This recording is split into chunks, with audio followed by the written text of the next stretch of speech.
Hi, good evening, everyone. I'm Robert Cartwright from the Institute of Classical Osteopathy. I'm Vice Chairman there.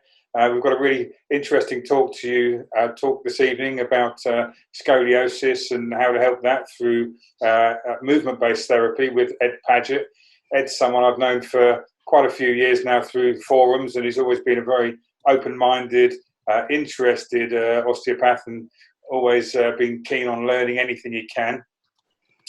The Institute of Classical Osteopathy is a postgraduate education organisation. We've been running since 1954 or 55. It was originally started as the Institute of Applied Technique by John Wernham and T.E. as a medium to help maintain the original teachings of the forefathers of osteopathy and to keep it osteopathy traditional. However, we do integrate modern science and as well as study the works of our predecessors, which we think history is really important. We publish lots of books and we publish DVDs, and we also run a 2-year course called the Postgraduate Diploma in Classical Osteopathy, which is going to be starting up again in hopefully after Easter, depending on COVID. And it's a 2-year course where we take you through from a graduate osteopath to through doing a foundation in learning classical osteopathy and getting a really deep understanding of principles and how classical osteopaths work. And then we take you through an applied mentorship program and also introduce you to more advanced concepts in the advanced component, the latter stages of the course. And then when you've passed the exam at the end, you will be a classical osteopath and have a fascinating new angle on treating people and helping people back to health with classical osteopathy. So if you look at our website, which is www.classicalosteopathy.org, have a look at the information there. Anyway, you've come to see, listen to Ed. So I'm going to pass you over to Diego, who's labelled as Pindy. Okay, thank you, Robert. Thank you. So my name is Diego Gomez, chairman of the ICO. And tonight we have a good friend of us, Ed Paget, and I'm very happy that he's here with us and teaching all these new concepts for all of us. Ed is he's an osteopath, but he comes from a background of sports and science background. Basically, he studied at the BSO, and we studied together over there. We were good friends. And then he moved to Canada, to Alberta, where he opened a big clinic in Trinity, which was one of the biggest clinics in Canada, osteopathic clinics. And I follow him through social media, and I saw the big work that they did over there. He also was chairman of the Alberta Association of Osteopathic Practitioners for 10 years, is that right? Yeah, that's right. But one of the things in his biography is very good, and I like him saying that he was, running down because of the stress of all the work of osteopathy and all these things that I think in this profession we all have. So I think the whole family moved to Nicaragua and chill out for a little bit, and it's great that we are aware of those things in our life and make big changes if we want to find health in other people. Anyway, Ed is the creator, presenter of the Scoliosis Correction Protocol and Back Pain Correction Protocol. So many of these, his business goes on the website and his YouTube channel, which I really recommend you to watch and to follow, because there is always some so great advice on exercises, stretching, and especially on scoliosis. So I'll let you now with Ed, and I hope you enjoyed the lecture. So it's all yours, Ed, now. Okay, perfect. All right, welcome everyone. I'm just going to share my screen here and we'll get going with my presentation. So what we're going to do is I'm going to give 3 different presentations. This first one is going to orientate us to scoliosis, remind us what that's all about, and show you how and when we can use what I'm going to present in the second and third presentations. I don't think I can see questions while I'm actually got the screen on presenter mode like this. So feel free to ask questions in the chat, and then Diego will moderate that in between the slides. So this first presentation, I'll stop, I'll unshare my screen, and then we will answer those questions. Then we'll go on to the second one. All right. So as Diego said, my name is Ed Paget, and I'm a UK trained osteopath and exercise physiologist. And I did move out to Canada shortly after graduating back in 2007, and started osteopathy. Basically, I was one of the first osteopaths in this part of the world. So I had to learn a lot about marketing and how to present osteopathy to people who'd never heard of it before. So from there, my wife and I, we built a clinic. She's an osteopath as well. We built a clinic from scratch. And we ended up at one point, I think, having 8 osteopaths, and then the auxiliary staff, and then other practitioners in there as well, plus a gym. So it was known as one of the largest osteopathic clinics in Canada. But as Diego said, running that has its stress and tolls. And I realized that I was telling my patients to, breathe deeper, to perhaps reconsider their jobs, especially the high corporate lawyers. And Calgary is an oil town, a lot of high stress. But I wasn't practicing what I was preaching. So an opportunity came up to actually sell the clinic, and for us to take our foot off the gas and essentially take a sabbatical down in Central America. So about 3 years ago, I took that opportunity and moved most of my practice online, because in Central America, there's not many people who want or can afford osteopathy. And so the scoliosis correction protocol is one of the things I work with online. And I have a program for patients, and I have a program for professionals as well, practitioners looking to learn this. So let's have a quick look at what osteopathy is, what scoliosis is, and what kind of scoliosis does your client have. So the mobility to stability formula, this is what I call it. We want to start with increasing mobility in a scoliotic spine, and then increase stability. And it helps with the C curve, which is also known as a levoscoliosis, the reverse C curve, a dextroscoliosis, an S curve, and a reverse S curve. Now the last one, the reverse S curve, is actually the most common. And this is what most doctors and medical professionals refer to as an idiopathic adolescent scoliosis. And the reason it's a reverse S curve isn't fully understood. About 80% of people, or 80% of people with a scoliosis, have that type. Now, I haven't just developed this course for teenagers. I've developed it for adults as well. And one of the reasons is that when I was treating in practice, I noticed that most of the teenagers who had a scoliosis would be looked after by their pediatrician, by their general practitioner, and then maybe they'd have an orthopedic surgeon in the loop or a physiotherapist. But if nothing was done, as in the curve didn't get severe enough to have surgery, those people are generally left to their own devices. And that's where I felt this program can really help people. But let's take that person, they're 16, 17, and fast forward 40 years. Now they're in their 50s. They've had this curve their whole life, and it starts progressing a little bit, but there's nothing really out there to help them. There's some physiotherapy and some chiropractic stuff, but nothing really to be done online, and also nothing that their general practitioner or their doctor would do as well. So that's why I developed this, to help those people. And just another quick aside on that, what I noticed was when I saw those patients in practice, the ones who did the best, especially if they were in pain and they get out of pain faster, were the ones who did the exercises I gave them. And I kind of realized that the actual manual therapy I was doing with my hands wasn't as important as the day-to-day exercise and stretching and mobility and strength work that I gave them to do. And so that's when I put this series of exercises and movements together. All right, let's get into some x-rays here. So when we're looking at scoliosis, it's really important to ask for an x-ray, because it's kind of hard to see a scoliosis that's under 25 degrees with your just by looking at the person.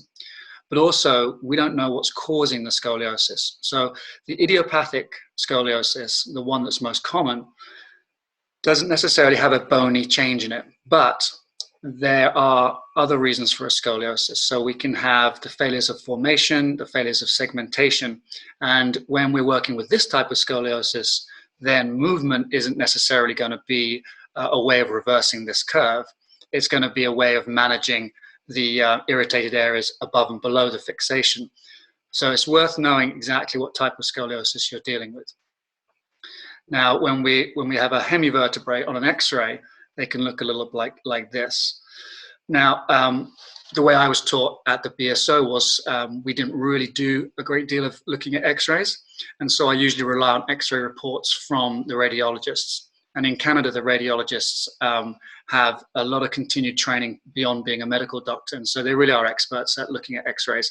But I do like to see a person's X-rays as well, because just in case there could be something on there that the radiologist missed.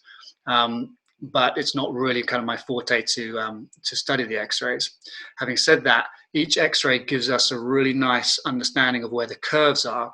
And what I tend to ask people to do is print off a picture of their X-ray and put it up on the wall so that they can really understand and kind of embody the thought processes behind the movement with their curves. So something to think about as well if you're treating people with scoliosis. Part of that education component is important, and getting them to print off their X-ray, put it on the wall, and really understand how that is a great tip. All right, so the X-rays that we generally need to be able to really understand the scoliosis is a standing X-ray, and going obviously from front to back. And so with the standing X-ray, we can have a look at the hips as well. Usually they appear on a standing X-ray. And if not, we want the hips and ideally the whole pelvis, lower spine and lower half of the skull. We want that all to be in the X-ray, because we could have something below the spine in the pelvis or in the legs or in the foot that is causing an uneven tilt to the pelvis, and that will be reflected up into the spine. We might find something up in the shoulders, in the shoulder girdle, or even up into the neck. That could be affecting the scoliosis as well. So it's important that we have as bigger X-ray as possible, and we want it from front to back, and also ideally we want it from left to right, because left to right can give us ideas on the kyphosis and on the lordosis and any other bony changes like spondylolisthesis that could be important when we're prescribing exercises.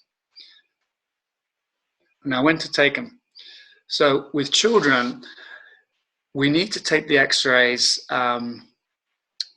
4 times a year, especially if the curve is greater than 30 degrees.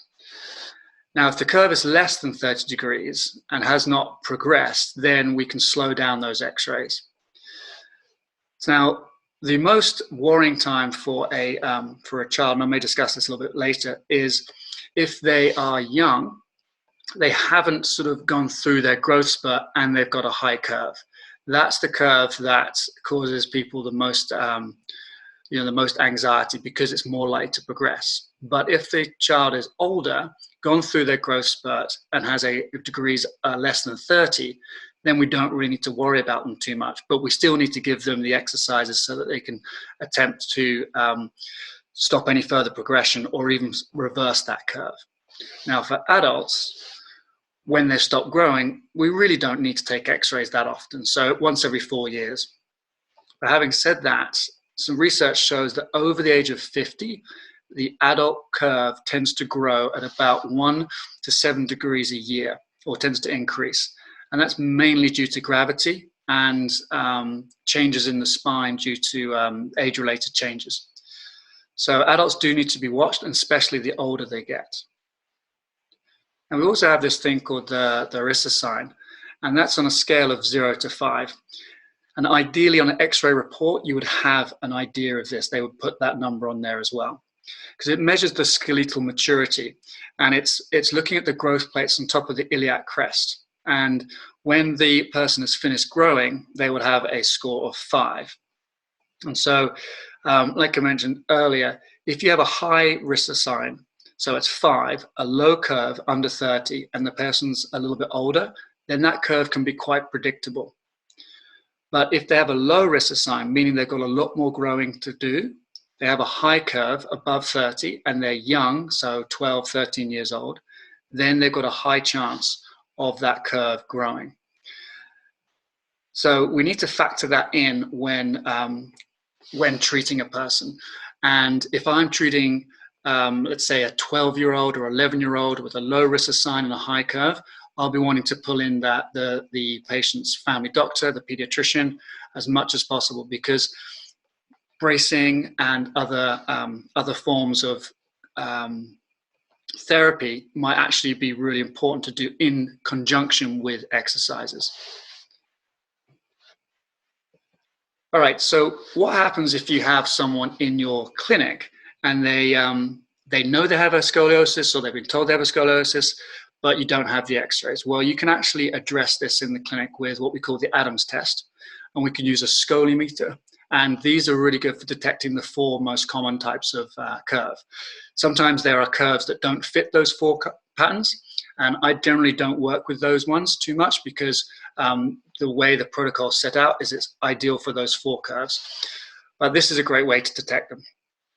So for example, if you see this in practice, you should be able to spot this as a scoliosis. This is kind of an obvious one, but they're not always that obvious. But the Adams test will give you an idea of the rotation as well as the side bending. So you can see here, this person is side bending or laterally flexed to the left from the mid-T-spine upwards. But there's also a concomitant rotation. And you can see it looks like the right rib cage is bigger or thicker, but it's not actually bigger, it's actually rotated to the right. So when the T-spine or any part of the spine flexes to the left, it will also rotate to the right, and vice versa with scoliosis. And so with the Adams test, which I'm going to show you in a second, this is how we really measure this curve. And so what we do in the clinic is pretty straightforward. You're standing behind or sitting behind the person. You're making sure both the legs are extended, both the knees are extended, because if one of the knees is flexed, it will then make that leg appear shorter and create a tilt in the pelvis. And then you ask them to bend forward, vertebra by vertebra, and you're looking for a rib hump or one side of the thorax to be rotated. And the flexion that happens when you bend forward increases the rotation. It makes it easier to see. And so that's a really nice way to test in the clinic. And I'm going to show you what that looks like.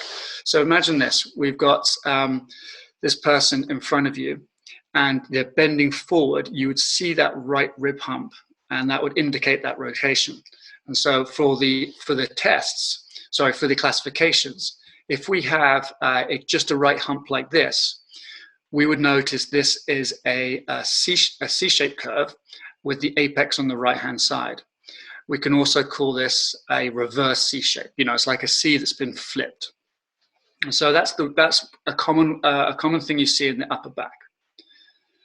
Now, these are all C-shaped curves, but it's important to make sure that the X-ray is the right way around. And so sometimes when you get an X-ray, it doesn't say necessarily on it. I mean, this one does. Underneath the red R, there's a tiny R, and it says PA on it. So it's telling you which side is the right, and it's telling you that it was, you know, a posterior, anterior kind of X-ray shot.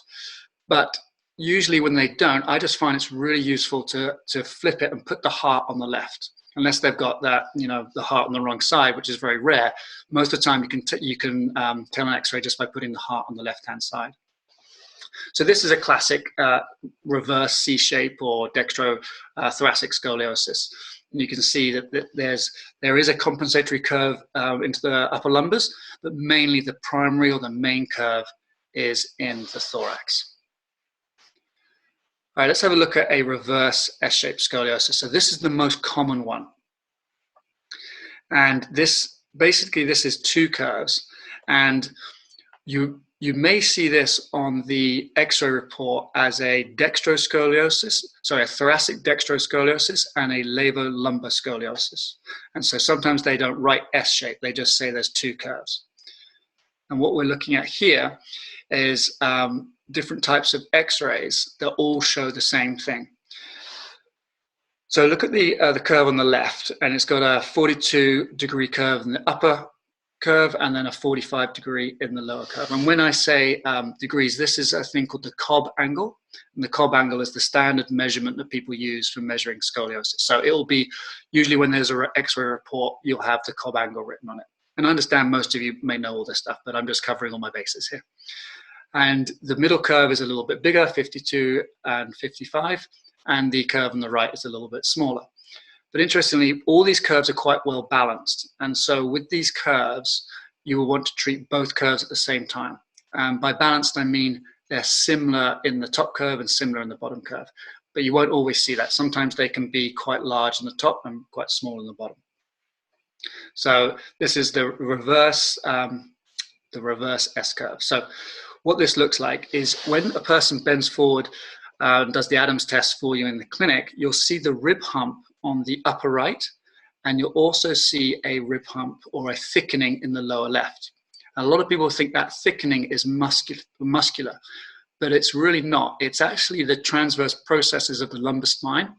As the lumbar spine rotates to the right, it pushes the erector spinae posteriorly along with the QL muscle, and it feels like those muscles are a lot thicker and a lot bigger. But it's just something to note. People think that that side is really tight and strong, but actually it's actually the lengthened side, and it's being pushed back because of the rotations. Okay, next one, we're going to have a quick look at a C-shape and the S-shape scoliosis. So these two curves are the opposite of what we just talked about. And the C-shape is going to look like this. The thoracic hump will be on the right, on the left-hand side, and then on the S shape, the two humps will be, the upper one will be on the left-hand side, and the lower one will be on the right-hand side. Now, I also mentioned something called the Skully Meter, and the Skully Meter is a really cheap, non-invasive device that you actually measure the rotation with. So you have a person bend forward into the Adams test and take a bony landmark. It doesn't really matter where the landmark is. It's usually the apex of the curve, though. So the apex of the curve and the rotation will be, at the apex of the curve, the rotation will be the most. And so you either look for that or measure it down by the vertebra, and then you take the Skully Meter and you put it on the highest part of the curve, and you can see the rotation. It will give you a number because it's not that clear in this picture, but you can see there's a little ball bearing in there, and where the ball bearing moves to, it gives you the measurement for the rotation. You can also do this on your phone. Interestingly, there's an app where you slide your phone into just a little plastic holder, and it basically does the job of the ball bearing. And the reason you have the plastic holder rather than just put it on someone's back is if they've got large spinous processes, you need to somehow get over those so they don't affect the angle. So that's why there's that little bit missing right in the middle, just beyond that, the lady's bra clip. And a lot of my clients, especially my older clients, don't like multiple x-rays. And so the Skully Meter is just a great way to measure that rotation as we go through a treatment course. And so it looks a little bit like this. So here's the one with the little plastic sleeve for the phone. My only criticism of this is that sometimes they can be a little too sensitive. So, you know, 1 minute you're on 14 and the person breathes in and then they're on 16 and so on. So there's going to be a degree of error that we have to acknowledge as we use these. But as you're treating someone, if their rotation is decreasing, it's going to be heading in that direction. And just a quick aside here, really, but what we've probably all seen this before, but it's something to, what I like to kind of remind patients of a little bit, is that there are so many things that will come up on those x-rays. So your older clients will have an x-ray and they'll have, maybe because of the scoliosis, maybe because of pain, but they might find a whole bunch of other things that are written on that x-ray report. And sometimes we just have to acknowledge that those things are a part of wear and tear, they're part of life. And what I like to do is just, look at their age group, and if they say, oh, look, I've got all these, disc degeneration, I've got disc bulges or protrusions, I say, well, 88% of people over 60 have a disc degeneration. It's pretty normal. I don't think that's going to be the main thing we should be worrying about here, or however else you want to put it. But I really like this diagram because it helps put things in perspective for me. And a lot of patients come in with their report, and they're actually quite scared of some of that work. Sorry, some of those words. And in the US, for example, so I'm in Canada, but in the US, the orthopedic surgeons sometimes use these findings for a reason to do surgery. And in the UK and Canada, where it's more of a public healthcare system, the urge for surgery isn't quite as strong. But in the US, we have to kind of watch that a little bit. So I'm going to go out of screen share now and answer any questions that we have.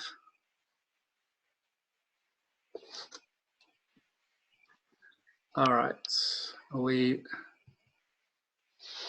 How are we doing, Diego? Okay, yeah. We had at the moment just one question from Jess, where he was saying that he's particularly interested in this approach. He says, can we complement your approach with a Scrooge technique? Yeah, the Stroth method. Yeah.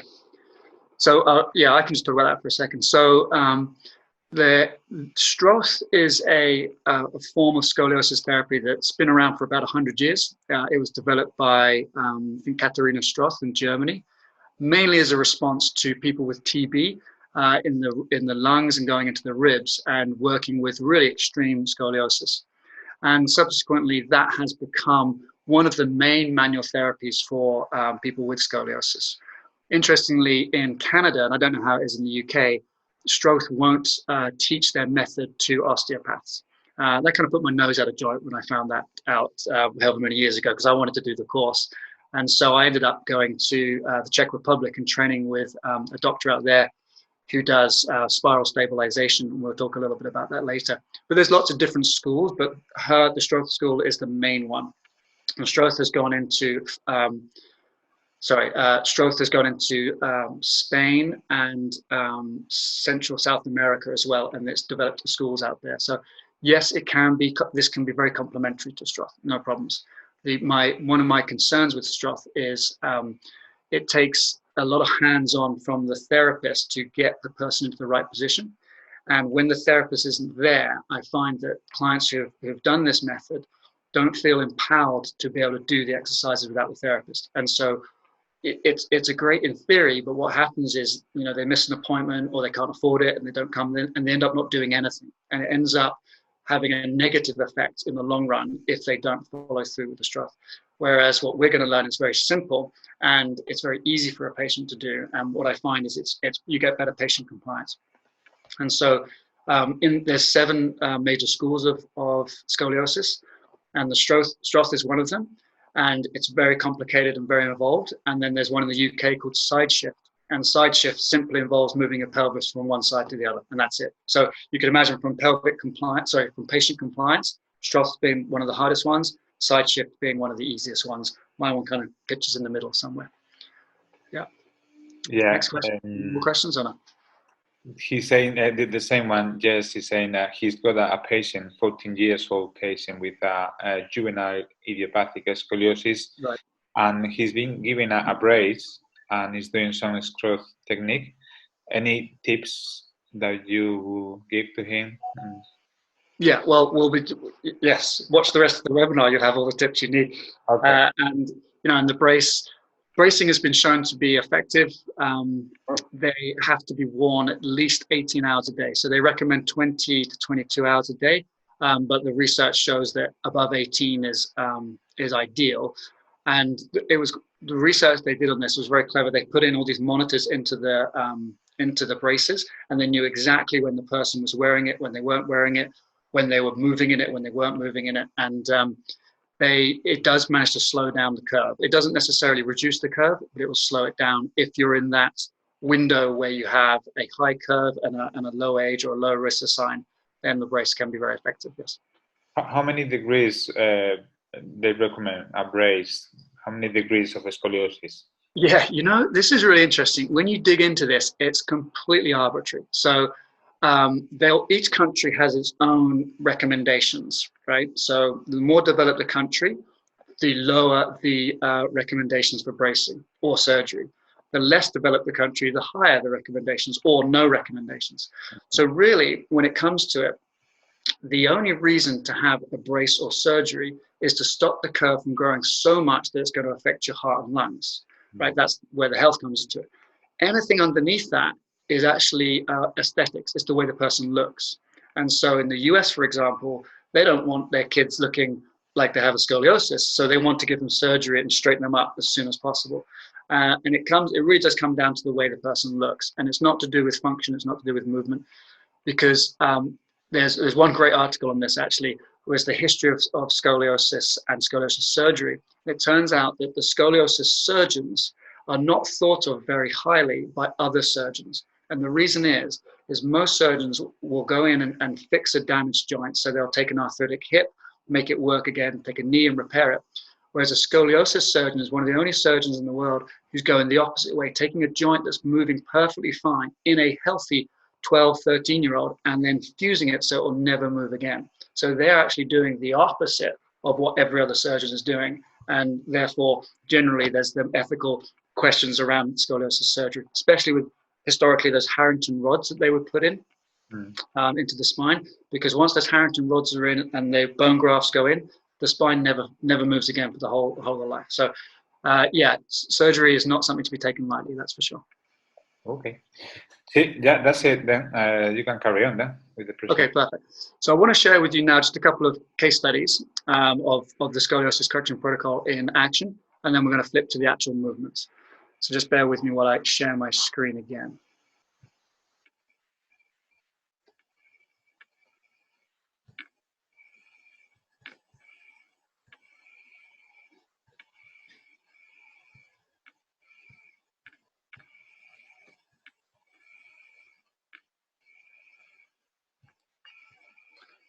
Okay, so the scoliosis correction protocol. All right. Okay, this lady was 72 years old, and she came to see me because she had pain in her lower back, and she had prolapse as well, a vaginal prolapse. And she wasn't really kind of getting anywhere with some of the stuff she tried. Interestingly, she tried the Stroth.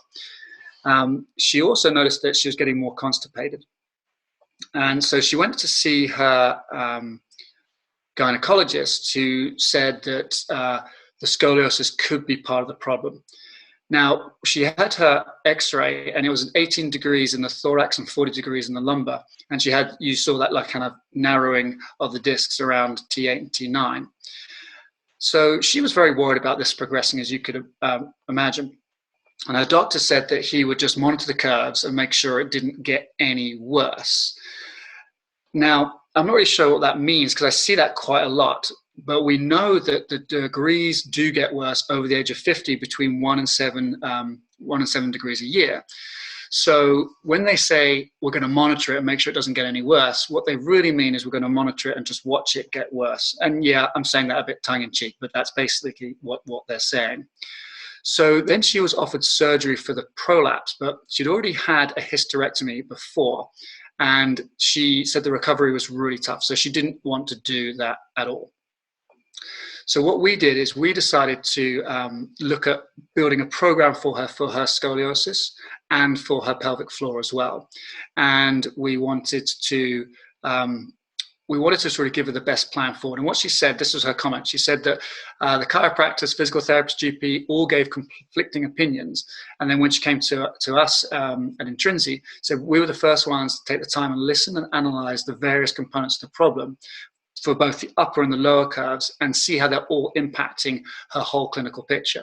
And, that sounds pretty osteopathic, doesn't it? Which is good, because that's what we are. But, we just took the time to say, well, that prolapse, the constipation, it could all be related. And so I think this is a video here. Let me see. No. Anyway, so we ended up, I treated her in person. And we did scoliosis training. We did some mindset training because she was obviously very worried about things changing. And in this video, I'm showing her a bottom-up movement to get some strength into her lumbar spine, in rotation in particular. And then she took what she learned and, oh, it was a video. Oh, well, doesn't matter. We can look at that later. We took what we learned, and then she actually built this at home. And you can see up there on the left-hand side, she's got these pictures. And so those pictures were of her doing the exercises. And some of the exercises, they take a little bit to learn. So she just put the pictures up there and was instantly reminded of what she had to do.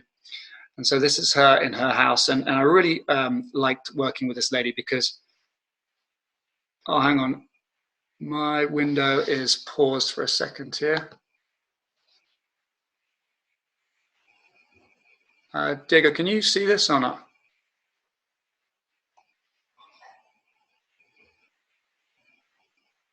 Okay, Ed, I can only see the scoliosis correction protocol page. Okay. It's the first one, the first one. Okay. So did you see any of those pages or not? No. I thought you were still talking on that, sorry. Oh, sorry. Okay, let me go back. What about now? Are you seeing it says, you seeing an X-ray or not? No, we can see, now we see the X-ray, yeah, that's right, yes. Okay, so, and you haven't seen his X-ray yet? No, we haven't, sorry. Okay, all right, well, this is the person who I was talking about. So this was her X-ray, and the findings of the X-ray were 18 degrees at the top and then 40 degrees at the bottom. Let me know again if anything goes wrong. And she wanted to work with us because she didn't really get what she wanted from the chiropractors and physical therapists. And this is what she said, and I read you guys this a second ago, but basically the chiropractors and the physical therapists, the GPs, all gave her conflicting opinions. And we were the first ones to look at both curves and see how that could impact all the areas of her body. And this might have been the problem here, Diego, because this is a video, but okay. So this is me working with her, altering the leg length heights on those different pads and using weights and bands to create changes through her abdominal wall and through her hip flexors and things. So this was working on her lower curve. Then she took what she learned and she built this little exercise area in her house, and then she printed out all the pictures up on the walls there. So you can see those pictures. So those were little aid memoirs for her to work on. And she was in her 70s. She was 72 at the time. And she also was fortunate enough to have some exercise equipment. So she managed to really kind of embrace this whole program. And what she felt was that the exercises were very simple for her to do, but that heaviness and the prolapse feeling went, and her back pain went.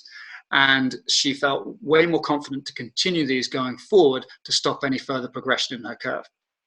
I don't say to people in their 70s that we're going to reduce their curve, but we can definitely stop it or slow it down.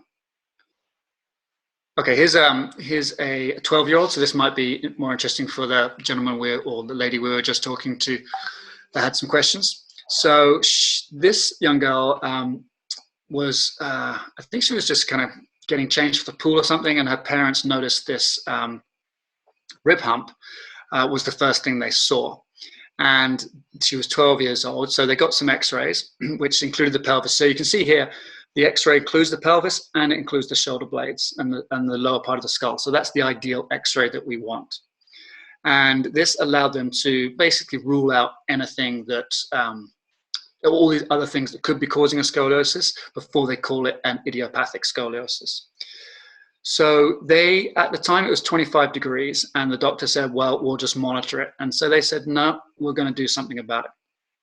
And so they did the protocol for three months, just online. I didn't see this person. No, I tell a lie. I did see them once, but they followed it online. And she managed to reduce it to 15 degrees just by doing these exercises. And coincidentally, I saw her on a hike 2 years later, and she said she'd grown a lot, but they had a 2-year follow-up on an x-ray, and there had been no increase in her curves. So she was super pleased. And recently, I had this lady send me these photographs. of a change within 1 month. And what I find fascinating about this is this lady actually has a hemi vertebra. So I didn't see the x-ray, she didn't have an x-ray, but she told me she had a hemi vertebra and she still managed to straighten things up. So even when a person has a hemi vertebra, it can be worth working through the scoliosis correction protocol. Again, I don't promise that we're going to straighten people up when they have a hemi vertebra, but at the same time, we can definitely work on the rest of their spine. Okay, I'm just going to stop my screen sharing for a second and answer any questions if anyone has any. No more questions. No. Okay. All right. I see in the chat there that we got stuck on the slide. Oh, Robert has a question. Ed.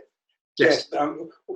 Something that I get asked occasionally is when people are developing that flexed sort of CDJ area, yeah, and how unsightly that looks. Is there anything within this protocol that helps that type of thing? Yeah. So not necessarily with scoliosis, then just that more head posture, the Dowger's hump thing. Is that what we're talking about? I don't think it's called a Dowger's hump anymore. Yes, yeah, I didn't want to call it a Dowger's hump. Yeah, you're right. Okay. Yeah, so there's the first part. It's not specifically designed for that, but if you think about, moving each one of the levels of the spine. So let's say, actually, we're going to get into this now, so I'll talk about it as we go through. Right, so what we're going to do now, for those who are watching, we're going to go through some of the movements. Just one question, Ed, asking Leo Libreros from San Diego, I think. How is the scoliosis affecting the nervous system? Yeah, so that's a good question.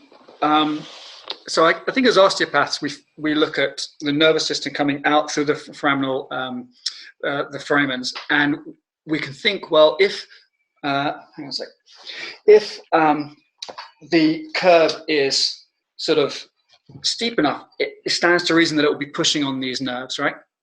And that is a concern. So, but how does that affect the nervous system? How does it affect the function downstream of those nerves?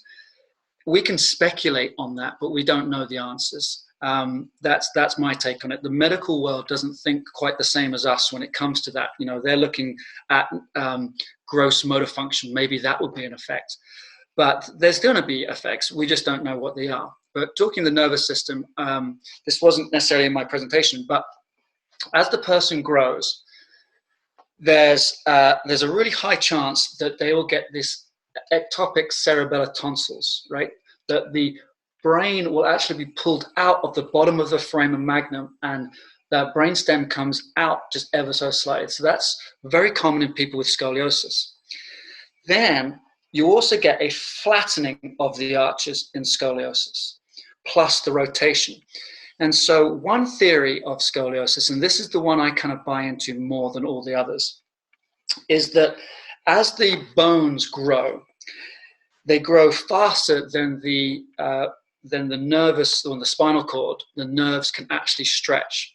But the brain somehow prioritizes safety of the nervous system over the growth. And what it does is it starts by saying, okay, if the nervous system is attached to the bottom here and the top here, how can we make that distance less? Well, we'll straighten the spine up. Makes sense. Person keeps growing.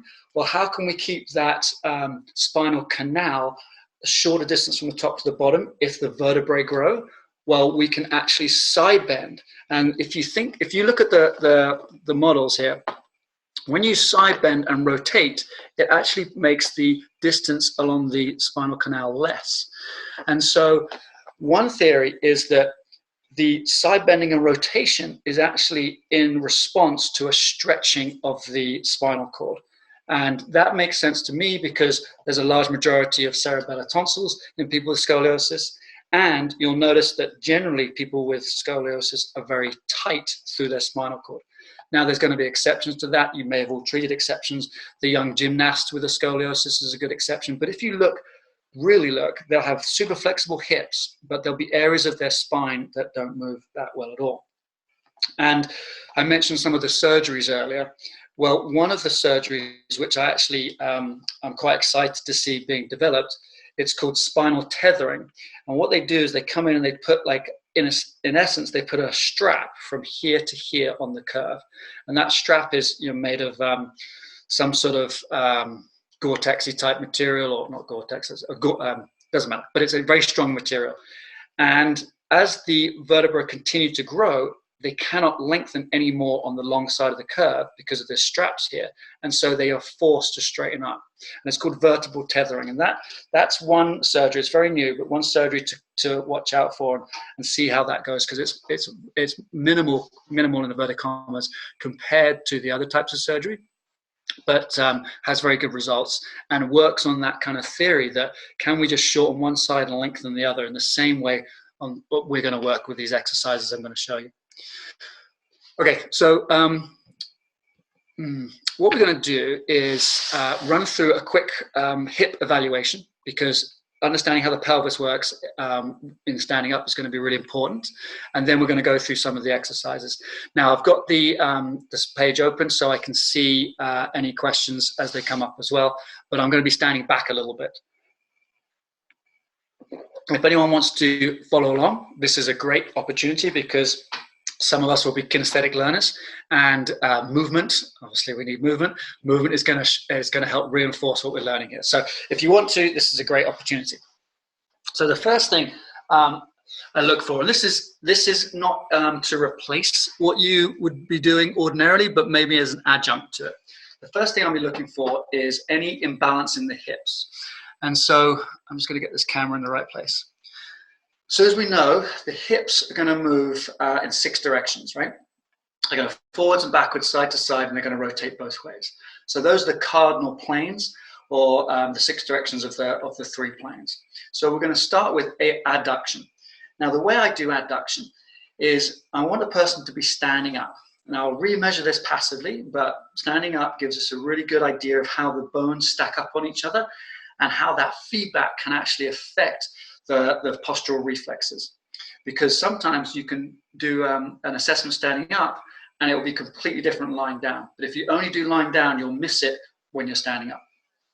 All right, so the first way of doing this is I'm going to bend this knee, and I'm going to let my hip drop down. And what I say to patients is, imagine the car door didn't quite shut properly. So I want you to bump that car door. And so what I'm looking for here is the angle of the belt line, or if I have my hands on, the ASIS. How far does it go down one side? And then you do the same thing the other side. And just with me here, you can see I'm a little stiffer on this left hip, and that's a common pattern I have. So this hip moves quite well. This hip doesn't move so well. And this is adduction. So I'm taking my leg into the midline, so adduction. And then we're going to look at abduction. So abduction is pretty straightforward. You're going to start with the person slightly abducted both sides, but then you're going to increase the abduction on one side and then increase the abduction on the other side. And you're going to see which side, if any, moves less than the other one. So that's abduction. Then we're going to get into rotations. So we've got internal rotation of the hip. We take this opposite hip. I'm lifting the heel up. So all my weight is now on this leg, and I'm simply going to rotate my hips like this. Yes, there's going to be rotation happening in the foot and ankle, but the main part of internal rotation is going to be happening at the hip joint here. Then I would compare sides, and I would see the difference. So we've got rotation. Next, we're going to do external rotation. So I'd simply get the person to step with one foot so that their feet end up like this. Maybe I'll just show you a little bit more. You don't need to see my face. Like this. Okay. So they're just simply stepping, and you see their hips opening up like this, and then you do the same thing the other side, comparing the two. Now, if you find a difference in any of these movements, for example, if you're doing abduction and you've got a tight groin here, well, a simple groin stretch would be the exercise you give them to loosen that up. Okay, lastly, we have 2 more movements. We've got the extension and flexion. So I like to do extension like this. I get them to stand with their feet together, lift up one heel, push the hips forward, keeping this back leg straight. Get them to do it a couple of times. Take a marker to see how far forward their hips have gone. Then change sides. And if there's a difference, that's the tighter side. Really get them to see if they can touch that marker. And if they can't, we're looking at that hip. Now, there's going to be more accurate ways to do that. For example, you can get them to kneel, and that takes the foot and ankle complex out. But what we're looking for, according to Dr. Smenik and spiral stabilization, is about 15 to 20 centimeters of travel between the knee and the hip. So right now it's 0, but as I go forward, I can drop a plumb line from here down to here, and I should have 20 centimeters of travel or extension in that hip. So that's something to consider. Okay, now we're going to get, one more. It's the obvious one, but flexion. So we've done extension. We want to go the other way, and we're looking at hip flexion. And so again, I would just lift up the heel of one foot, bend forward, look at the spine, maybe look at the hands as reference, lift up the heel of the other foot, and repeat. Okay, so after you've got an idea of what's happening in their pelvis, we can get into the actual scoliosis movements. All right, so the first one, very simply, is this. If the curve is bent like this, so this is the top curve in a reverse S curve, or it's the C-shaped curve, it doesn't matter. In order to straighten this up, I'm simply going to lift up this hand and let my head come down to the right. That is going to stretch the tight side, and it's going to compress the longer side. So if I was doing this, facing you, I would simply be like this. Now, if they've got two curves, one curve here and one curve here, we don't want the movement to come down into the lower curve, because that would actually make the lower curve worse. We want to keep the movement in the upper curve. And so we would imagine they've got the axis, and we'd ask them to move like this. But to make that just a little bit easier for the person, excuse me one second. Just going to grab a pillow. I would actually ask them to stand with, in this case, the left hip against the wall, because I'm working in my imagination on a reverse S curve. I would ask them to put one hand on the wall here for a bit of support, and then lean like this. And what that does is it encourages them to keep that movement into the upper curve only. Because the hip is pushing against the pillow, they don't go like this. They can only move into that upper curve. So that's the frontal plane, or side-to-side correction, from the top down into that top curve. Now, we talked about how there's always a rib hump. So with the curve, so this is someone from behind. With the curve here, we're looking at them from behind. Here's going to be the rib hump. It's pushing back on that right-hand side. So we want to correct that now, or immobilize that as much as we can. So we're going to take the hand and we're going to reach forward with it. So you can even see here on my ribs, here, when I reach forward, those ribs will come forward. All right? But, and here's the thing, because rotation and side bending are a coupled movement in the spine, we actually need to do them both. But we don't need to do them both at the same time. We just need to fix one and then move the other. And so the way I would do that is this.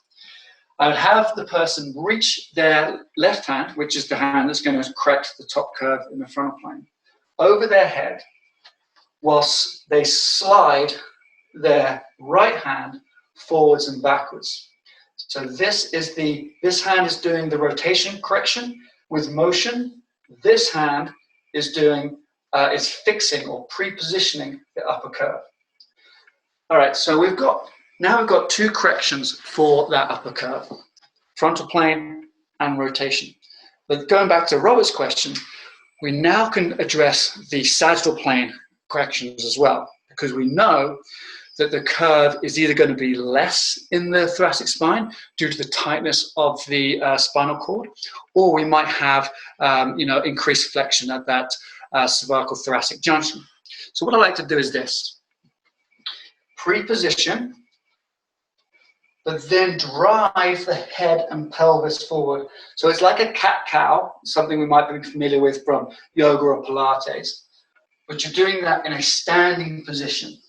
Now, when we're in this position, we can think about breathing. And this is where the Stroth method really does some great work with breath. And they use a thing called directional breathing, which means breathing into the collapsed side or breathing into the smaller side of the curve. Now, I think that's good, but I think we can take it a little bit further. So when we're in this position here, and if anyone's doing this with me, you put your left hand up over your head, put your right hand forward, and then you tuck your pelvis and collapse down through the front. This will actually lengthen the posterior part of my thoracic cage. And in there, we know the attachments of the posterior part of the lung will actually be lengthened. So this is a great opportunity to breathe in, and we'll expand through the posterior part of the thorax. And then as you come back, you can breathe out. So you breathe in and breathe out. But if you look at the way where I am there, it would also make sense to breathe in this position because my chest is up. So I don't think we actually need to limit the breathing to just one movement or one direction. We should actually do it at the end of both directions. Breathing in, that is. So here we are here, breathing in, lengthening through the back. And I would do, let's say, 5 movements here. Then I would switch my breathing to breathing in here and breathing out on flexion. Breathing in and breathing out. And now going back to Rob's point, if I drive my pelvis more into extension, it's like a cog going forwards. So that cog goes forwards, that automatically drives my thorax into the opposite way, increases the kyphosis, which then automatically changes the cervical lordosis. And so that pelvic drive influences up through the thorax and changes the, can change the CD junction. But one thing to note with the head here is we want to allow the head to move either up or down like this to keep it level, and let the chin come forward and the chin come back, as opposed to letting the head flex and extend. Flex and extension, I don't think is going to be ideal for working that top part of the thorax. I think keeping the head level and letting the spinal cogs from below do the change. Okay, so let me just have a look at some of the questions. Okay, so that's basically the top-down approach for mobilization or increasing mobility into the upper curve. And someone's asked, is there any consideration for hip replacement? Yeah, you would have to adapt the initial test for the hips. You would take that into consideration, but you don't need to adapt what we just did here for hip replacement. This would be easy for a hip replacement, no problems. Okay, now we're going to look at the bottom-up movements. So if we just have, let's keep it easy here. If we just have a C-shaped curve like this, in order to change this C-shaped curve, I would need to lift up my pelvis on this side. So simple, simple, simple, just lift it up. So one way to lift up the pelvis on one side is to take a book, or I just use a foam pad here, and you simply put that on the side of the pelvis that needs lifting up. So if this is my spine here, I put that under my right foot, and now I've got a little frontal plane correction from below. Does that make sense? Now, let's make this a little bit more practical for 80% of the scoliosis. We have a double curve, reverse S-shaped curve like this. So I would put the lift under my left foot, thereby correcting my lower curve from the bottom up in the frontal plane. As I'm correcting the lower curve, I would then think about the rotation I need to correct, and I would pre-position my lower curve before I even do those movements I showed you in the top-down curve. So let's talk about rotation real quick from below, because this is a bit that always confuses people. Now, when I'm talking about rotation from above, it's kind of easy, because here's the ribs, they're coming back towards you here. My arm and the attachments to the scapula and attachments of the to the spine. As I slide my arm forward, I automatically move my ribs. You can see that. My arm's going forward, my ribs move. When my ribs move, my spine moves. Now, in the lumbar spine, we don't have the luxury of a limb at this height to actually push forward or backwards on these vertebrae. So we have to think about how do we move the pelvis to create that change. So what we have in a reverse S-shaped curve, I don't want to break the spine here, but essentially it's like this. Here's the lower curve and the upper curve's up here. The apex of the curve, let's say L3, will be the most rotated, right? So it's rotating towards you. Now, where you have that thickness pushing back towards you here, most people would say, well, let's try and move that thickness forward. And that's not bad thinking.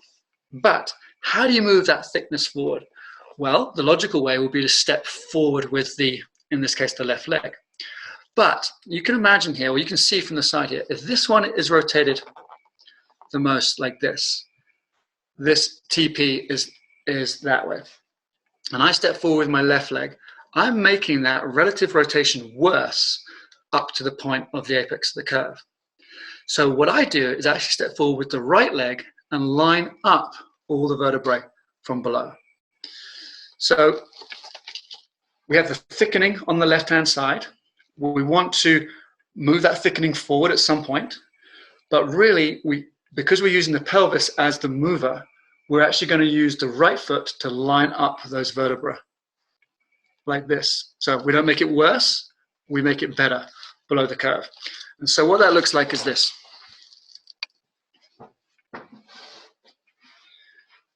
We have the step under the left leg, changing the curve in the frontal plane. Then we step forward a little bit with the right leg to correct in the transverse plane, the rotation. And then from here, I would do the movements. So from the side, I'd be here, take this hand over the top, and then this one is doing the movements here.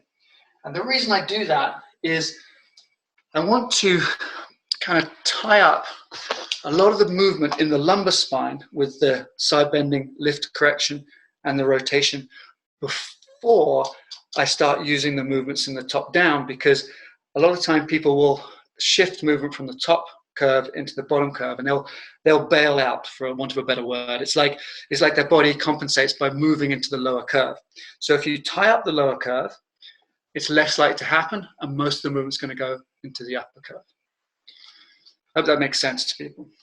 So then we have bottom up frontal plane correction, bottom up rotation, top down frontal plane, top down rotation, and then we whack in the third plane, the sagittal plane, forwards and backwards, cat-cow movements. All right, let's just see if we have any questions, and we'll see how we're doing for time as well. Diego, how are we doing for time? 1 hour now. We have been on 1 hour, so you know, as much as you want. Everybody, I think everybody's enjoying so much. We have a question from him. Can you read that, or which one? I see the hip one. No, not the hip one. It's Tim Sparrow is saying we often consider providing mobilization into lesion and then out of lesion. Do you consider that during the exercise protocol? So I didn't quite hear you. We often what, sorry? We often, during the osteopathic treatment, we often go into lesion and then out of lesion.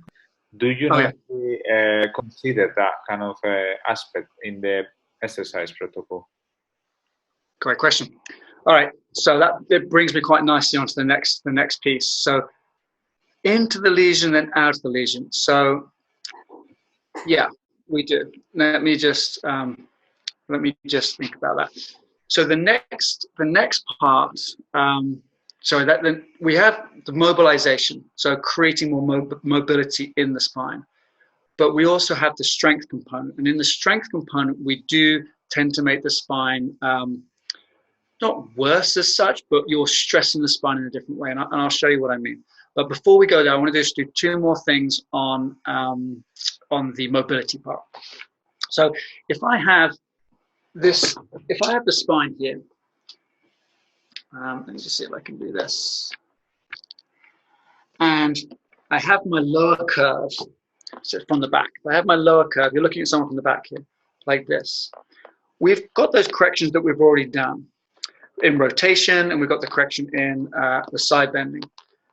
But what if I could just literally put my hand in, grab hold of the spine, and then pull it to the middle? What if I could take the top one, grab my hand here, and then I could pull both of them to the middle?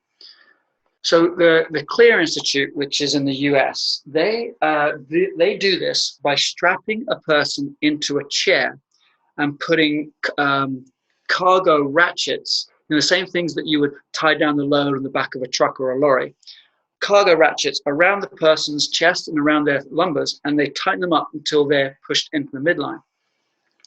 Now that can be very effective at creating a straighter spine, and it lengthens the ligaments and muscles and so on. But my experience has been, when people do the Clear Institute, they do a week of intensive therapy like that, where they're strapped into these chairs and they're not given the follow-up that they need, and 6 months later they're actually worse usually, because the muscles and ligaments, so the muscles aren't strong enough to hold the mobility that they were given in that week of intensive training. But we can use that principle in a way to create a similar translation. And so I call it a translation. We're taking the curve here, we're putting something around it, and we're pulling it back. So what do we put around it? Well, put simply, we're going to take a band. So this is a rubber elastic, and we're going to put that round we put that round at the side here. And now it's pulling my spine like this. So if I have a curve with the apex on this side, and I want to increase that translation, I would put the band off to this side. But we've been talking about a reverse S-curve. So I'm going to spin round. This is for a reverse S-curve. So the wire or the band goes off to my right-hand side. It pulls my lumbar curve apex towards the right. I pre-position my feet up on the lift.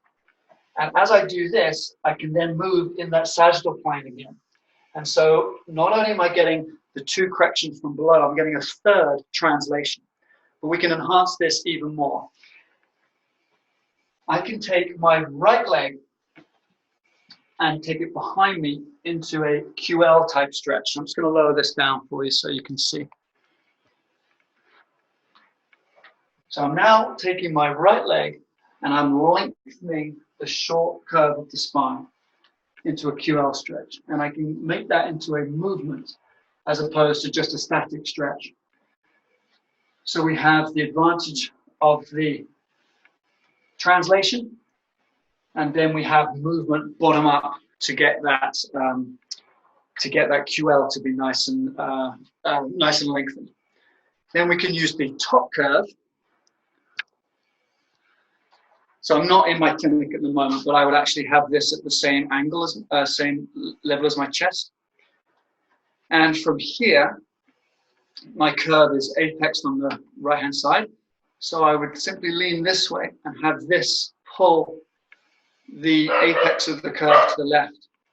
And if I'm feeling very excited, I can put one band going off this way, and one band going off this way, and do both curves at the same time, especially when I move in that sagittal plane, flexion extension.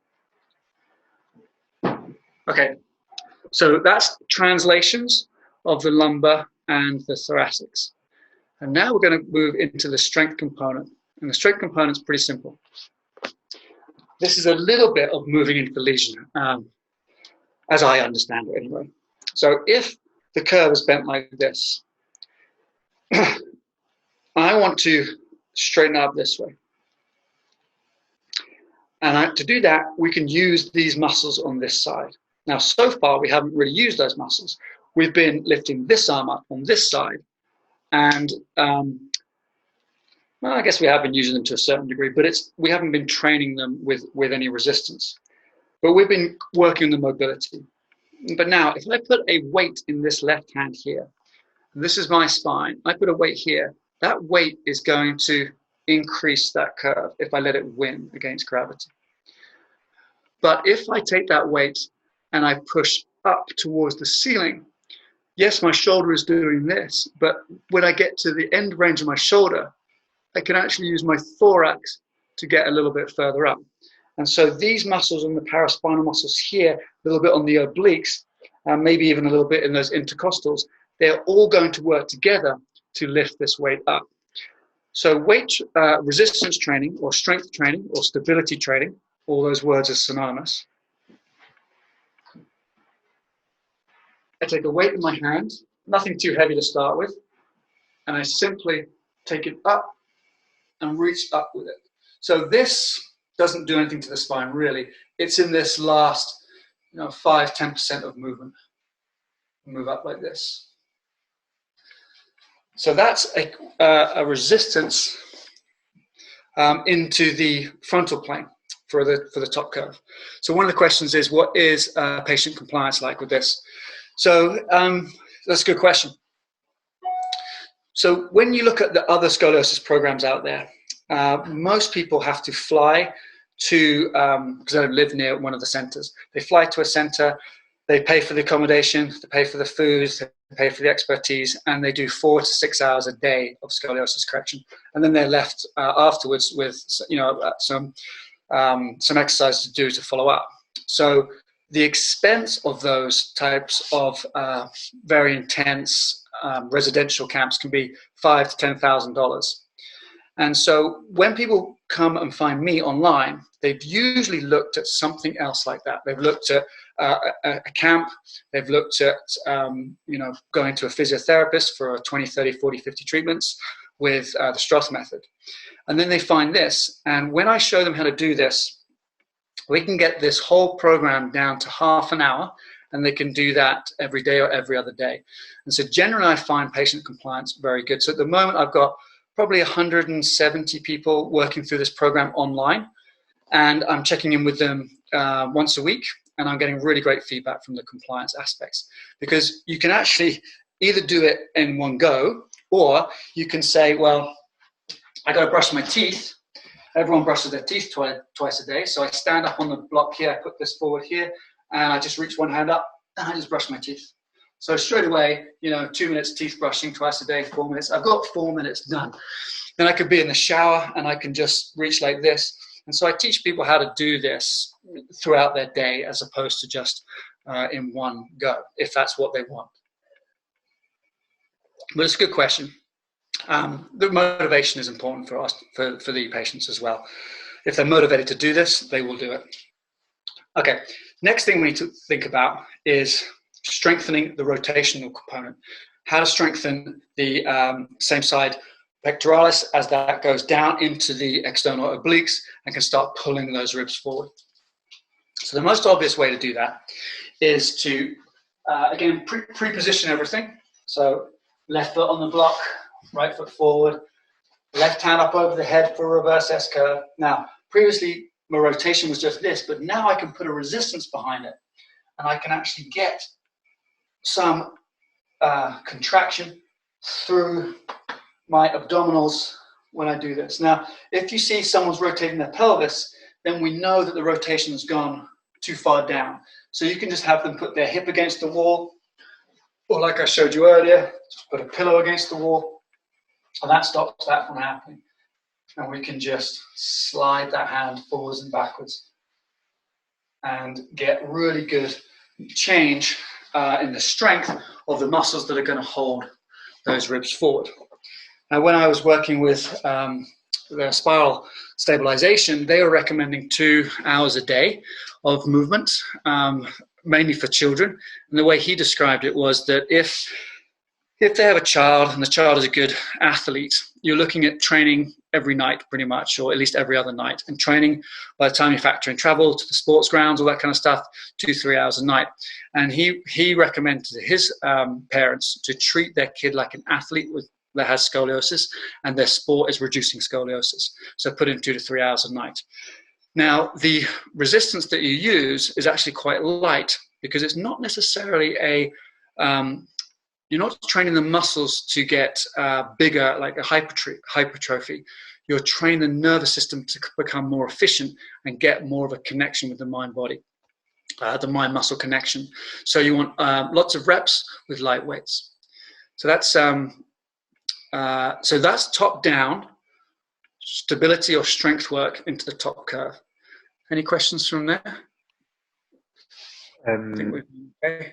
We just had a question, which I think everybody's in the head, is how is the hands-on therapy alongside with this movement therapy?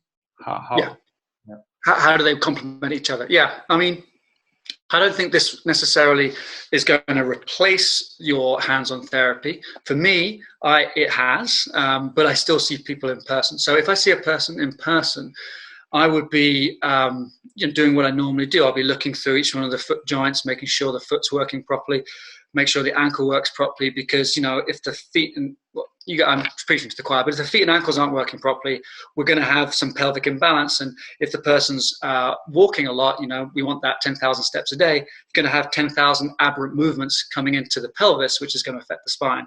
So I like to clear everything from the feet up to the pelvis. And then once we've got to the pelvis, I would work on the hips, any of those movements we did at the beginning to see any imbalances in the hips. I could work with my hands on those. And then up into the spine, we might find little areas of the spine that are stiffer. We might need to adjust those, move the ribs. As they start changing, they might need help with the motility of the organs. And then we can get up into the shoulders, look at muscle imbalance. It's all going to fit together quite nicely. So, but for me, this is really about what it started for me. It was about the ones who did these exercises did better than the ones who didn't. So my hands-on therapy didn't change, but the change was in the exercises. So that's a great question, Diego, but that's the way I look at it. I was going to say something about, so in the program, when a patient buys the program to become a member, they have 22 different tests to do on their body before they work on their scoliosis. And there's some great studies out there that show when the teeth are malaligned, the tooth enamel being the hardest substance in the body, it kind of trumps bone. So when the teeth are malaligned, it can affect the TMJ. TMJ then can affect the C1, C2, C1, the OA. And that's, super proprioceptive rich area that can have downstream effects all the way into the spine. So can the TMJ. So if their jaw isn't right, then we need to work on that. If their eyes have a problem with convergence, each time they bring something towards them, they turn their head just a little bit. That can cause a top-down problem that continually feeds into the spine. Osteopathically, we might have some techniques to work on that, but we can also refer to our colleagues for our ophthalmologists for that as well. So, yeah, we need to look at the whole body. And if your skill set includes that, then that's fantastic. But I'd also augment it with these exercises. Okay, we're almost done. I've got one last thing I want to do. One last thing I want to show you. So, with the pelvis here in a lumbar left or a reverse S curve, we talked about how we want to line up the vertebra. So this vertebra is the most rotated. We want to line them up from below by bringing the either the right foot forward or the left foot back. We've looked at lengthening this tight side here by stretching out like this, or by putting a book underneath or a block underneath that left foot. Now, if you imagine this QL muscle here is lengthened. If I was to put a weight, an ankle weight on my ankle down here, and I lifted up just in that frontal plane, I would start to shorten and strengthen that QL. So that could be another movement we'd do, no problems. But what about I combine them all? And I put a weight on this side, and then I step back, lining up those vertebrae onto a lift. So I'm a weighted rotation, stepping back, which is straightening that spine. But I could do one more piece. What about is if I put a resistance band pulling this way? So as my foot steps back, I have to use my pelvic muscles and my abdominal musculature to pull that back. And I will show you what that looks like. Because this is the last piece for the bottom-up strength work.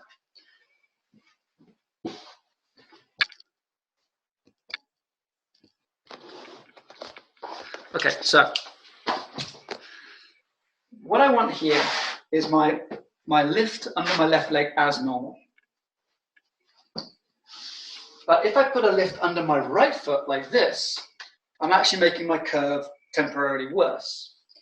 But this is the same concept as putting the weight in this hand.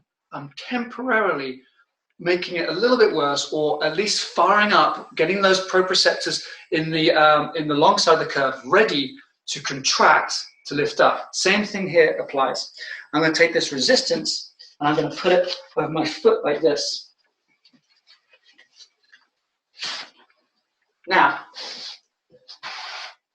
I'm making my lumbar spine a little bit worse with a lift under my opposite foot, my right foot. I'm letting my foot be dragged forward by the band here, and I don't have it on at the moment, but I will put an ankle weight on this leg as well. But then when I lift this leg up here and I step back onto this one, I'm now engaging my left QL because this block is higher. I'm now straightening in the frontal plane, and I'm using the muscles that encourage rotation of my pelvis as well. So I've got a combined frontal plane and transverse plane correction with this simple step back movement. Now, ideally, I would have my hands pre-positioned. You can't really see, but I'd have my hands pre-positioned for the upper spine, so I'm not losing any movement up there as I step forwards and backwards into the lumbar spine. Okay, so that really is a whistle-stop tour of those movements. But if anyone purchases this or buys this, they can play it back 100 times and they can watch how we built those progressions from mobility to stability. Now, there's obviously more than what we've just shown, because there's endurance exercises as well and whole body exercises for scoliosis. So, if anyone's interested in learning this more, like I mentioned, I do have this program for professionals.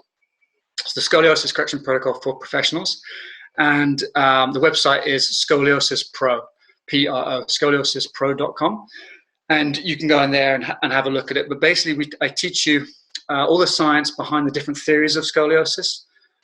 Then the 22 different tests, or 23 actually, I added a new one recently, 23 tests, the stability, the mobility, and the endurance, and then the whole body exercises, and then the mindset as well. The question, again, going back to what's patient compliance like? And it's such a good question. I actually have a whole video just on habit forming and the science of habits, and how to encourage patients to create habits, and environment is part of that. If we have an area of the house dedicated to exercise, people are going to use it. But if that area of dedication is in the basement or in the garage, they're not going to use it. You actually have to really put things in your bedroom or in the living room to make people do this stuff. It has to be front and center. And that's what I found anyway. Okay, Diego. Yeah. How are we doing? Very good. Thank you. Thank you very much. We have another question from Tim saying, what are your thoughts regarding spinal development from birth to adolescence? Primary embryonic spinal curve relation to secondary adaptive lumbar spine and cervical spine? Yeah. Is there any long-term influence on scoliosis?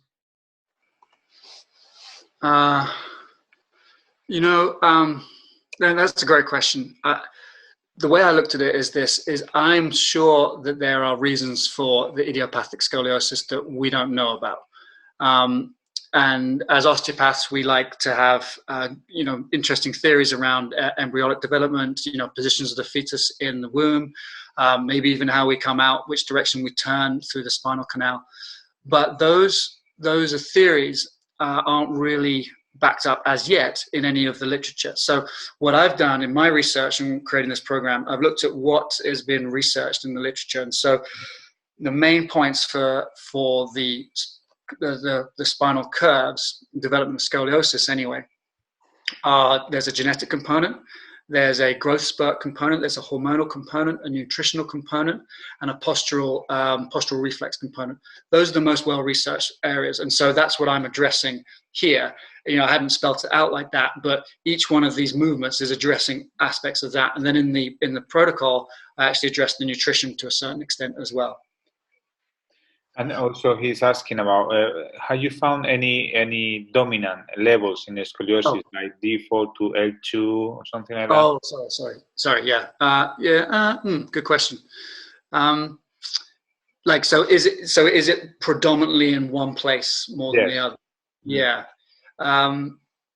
You know, I haven't actually. It varies. It varies in so many different ways.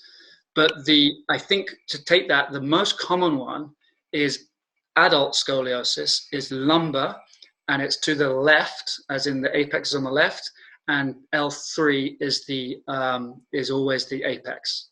That's what I've noticed. That's the adult degenerative scoliosis. So for the teenage idiopathic scoliosis, it might be T4 or something is always the one at the top, and might be L3 at the bottom. I haven't really noticed that because sometimes these curves can be further apart, sometimes they can be closer together. But the adults with lumbar, when a person comes in with a lumbar scoliosis, it's 9 times out of 10 it's to the left, and it's L3 as the apex. Does that help? I don't know why. No, sure. It helps. I mean, we're in classical osteopathy, we pay so much attention to L3 and D4. Yeah. It's a keystone, right? I understand that because it's in the arch. That's right. So it makes sense that it will be the one. And here's the other interesting thing.